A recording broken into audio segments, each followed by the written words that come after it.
थोडा विलंब झाला कारण मागच्या 3-4 महिन्यापासून निवडणुकीची आचारसंहिता आहे. आता वर्ष संपायला 2 महिने 2.5 महिने बाकी आहेत आणि म्हणून वेगाने सगळे काम सुरुवात करण्यासंदर्भात सांगितलं. विशेषतः जिल्हा प्रशासनाच्या माध्यमातून ज्या प्रशासकीय मान्यता आहे जवळपास सगळ्याच मंजूर झाल्या, पण सगळ्या कामांचा आढावा घेऊन वेगाने धुळे जिल्ह्यामध्ये काम झालं पाहिजे. थोडंसं आमदारांमध्ये नाराजगी सुद्धा आमदारांनी सगळ्यांनीच व्यक्त केली की राज्याच्या वित्त विभागाकडनं धुळे जिल्ह्याला पाहिजे तसा न्याय मिळत नाहीये. दरवेळेस आम्हाला कमी निधी मिळतोय.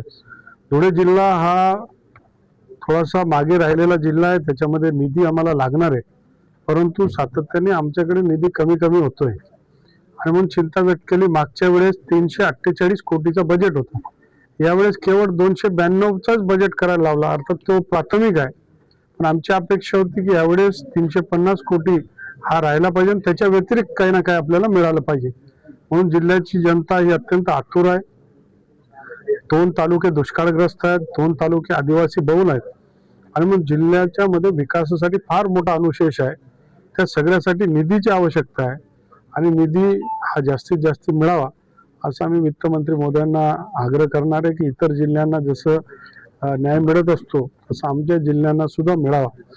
काही योजना आम्हाला मंजूर झाल्या, त्या योजना सुद्धा आम्हाला मिळाल्या नाही. जसं कृषीच्या माध्यमातून जी योजना आहे ती अनेक जिल्ह्यांना लागू झाली, परंतु धुळे जिल्ह्याला त्याची कृषीची योजना ही लागू झाली नाही. कॅन्सरच्या संदर्भातलं हॉस्पिटलची जी योजना होती ती धुळे जिल्ह्याला मंजूर झाली, पण नंतर कॅन्सल करून ती जळगावला देण्यात आली. याबद्दल सुद्धा जिल्ह्याच्या जनतेने नाराजगी व्यक्त केली.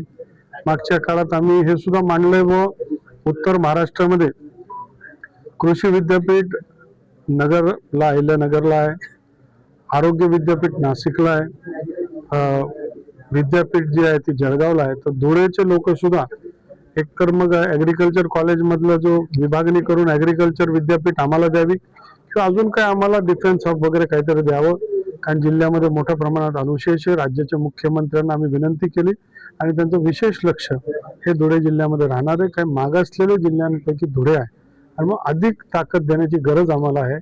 धुळे शहराची महानगरपालिका सुद्धा ही क वर्ग असली आणि थोडीशी ड वर्ग असल्याने आणि थोडा निधीचा अभाव असल्यामुळे धुळ्यासारख्या शहरांमध्ये जर व्यवस्था झाली नाही तर जिल्ह्यामध्ये अधिकारी सुद्धा जर आपण बघितलं तर 25% अधिकाऱ्यांच्या जागा रिक्त आहे, कोणी यायला तयार नाही कारण जिल्ह्यामध्ये व्यवस्था नसते. परंतु हे सगळं सिच्युएशन बदलतंय आणि बदलत असताना जे काही आम्हाला मदतीची गरज आहे ती मदत वेळेवर मिळाली तर हे सगळं शक्य होणार.